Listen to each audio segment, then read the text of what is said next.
Welcome to the Shift with CJ podcast, where we take a deep dive into health, into wellness, and into cutting-edge biohacking techniques. I am your host, CJ. Each week, we will bring you insights from some of the brightest minds in health, in fitness, in longevity, and in life.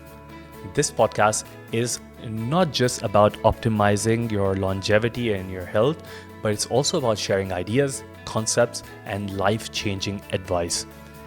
My mission is truly to educate, elevate, and empower you to provide you with amazing ideas, amazing concepts that you can live and use to live a life that is truly meaningful to you and everyone around you.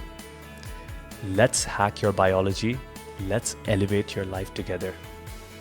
Hey everyone, welcome back to the Shift with CJ podcast. Today we're diving into a topic that's especially relevant for those of us who spend a lot of time sitting at our desks: how to break free from sedentary habits with the help of a walking pad. This is one of my favorite biohacks. So enjoy the show. An alarming number of people, especially office workers, lead sedentary lifestyles. If you work a desk job, chances are most of your day is spent sitting down, which can negatively impact your health. But don't worry, there are ways to counteract this. Let's talk about one of the simplest and most effective solutions: standing desks and walking pads. Guys, so many times people ask me, how much do you work out? And I always say I might not work out formally, but I'm moving all day. I spend most of my time standing, and I also have a treadmill under my desk. Since I got the treadmill, my focus and productivity have boosted so much. Now I can do 4 to 6 kilometers per day without even trying. I also take regular walks. This is a great biohack for everyone. I also work out and train jiu-jitsu 5 days a week. Sitting for long periods has become the norm for many societies, but our bodies are not designed to remain stationary for so long. A study published in Diabetologia shows that sitting for prolonged periods is associated with a 90% increased risk of cardiovascular mortality, a 112% increased risk of diabetes, and a 49% increased risk of all-cause mortality. Beyond the increased risk of diseases, sitting for long periods can lead to aches and pains. According to UCLA Health, sitting for prolonged periods can be a major cause of back pain, increased stress on the back, neck, arms, and legs, and can add tremendous pressure to the back muscles and spinal discs. Poor sitting posture and workplace ergonomics can damage spinal structures and contribute to recurrent episodes of neck or back pain. If you're an office worker pressed for time, there is a relatively new health trend, which is the walking pad. These can encourage you to move your body more while working. During the pandemic, more employees worked from home, which led to decreased physical activity. With the introduction of walking pads, also called treadmill desks, the negative effects of sitting can be offset.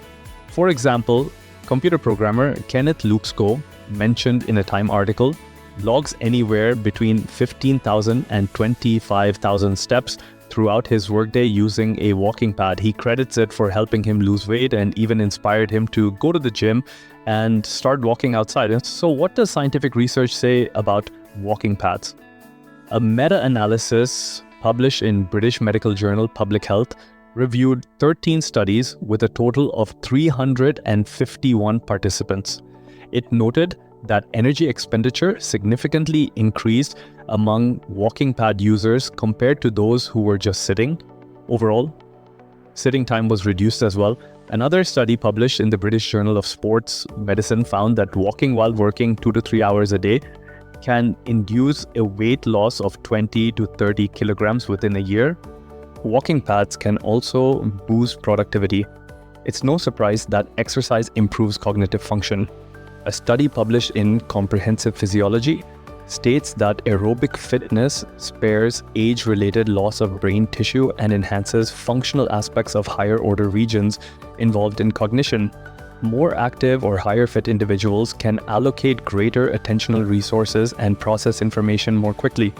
So, this is a quick way to get smarter without the nootropics and expensive supplements. How does exercise boost cognitive function? A study published in Frontiers in Psychology noted that exercise induces positive structural changes in your brain, partly through epigenetics, how cells control gene activity without changing the DNA sequence.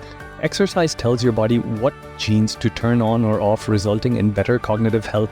Another study observed that increased physical activity is related to higher gray matter volume in the prefrontal cortex and hippocampus of the brain, which may prevent cognitive impairment.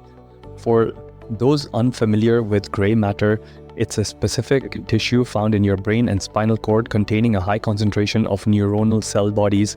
It controls diverse functions such as memory, emotions, and movement. While the benefits of a walking pad are awesome, it must be properly installed to maximize its benefits.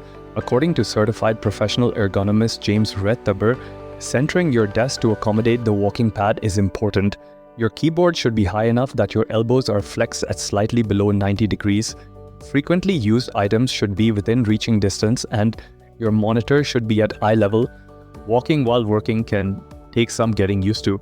Start at lower speeds to see how your body reacts while walking and which ones require you to sit down. Also, keep etiquette in mind, especially when on video conferences, as the movement can cause motion sickness for your colleagues. Now that you're familiar with the basics, what product do you buy?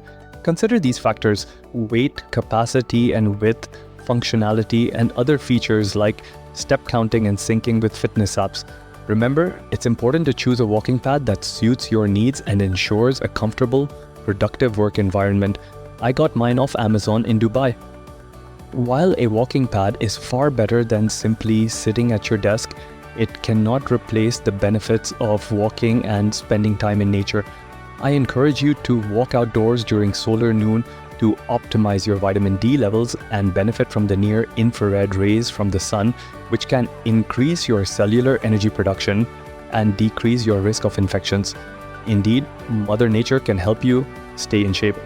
A study published in Scientific Reports noted that participants who spent 120 minutes per week or more outdoors were 59% more likely to report good health and 23% more likely to report better well-being compared to those who reported spending no time in nature. Walking at a moderate intensity during solar noon provides a multitude of health benefits, especially improved cardiorespiratory fitness, muscular strength, and body composition. Now, if you are in Dubai in the summers, as it is right now while I'm recording this episode for you, it's difficult to walk in the afternoon. I usually walk early mornings or late afternoon. As someone who loves staying active and healthy, I hope today's episode has given you some valuable insights into the benefits of using a walking pad and incorporating more movement into your day. Remember, small changes can make a big difference in your overall health and productivity. Thanks for tuning into the Shift with CJ podcast. Until next time, stay active and take care of your health. That's all for today's episode of the Shift with CJ podcast. Thank you so much for joining us on this journey. I hope you have a better and more optimized life. If you enjoyed this episode, make sure to like, to subscribe, and hit the notification button so you never miss an update. I would honestly love to hear your thoughts. Please leave us a comment or reach out to us on social media. Remember, the key to unlocking your true potential starts with small and consistent changes. My mission is to truly educate, elevate, and empower you to live a life that is truly meaningful for you and everyone around you. Until next time, keep biohacking and find a way to a better you.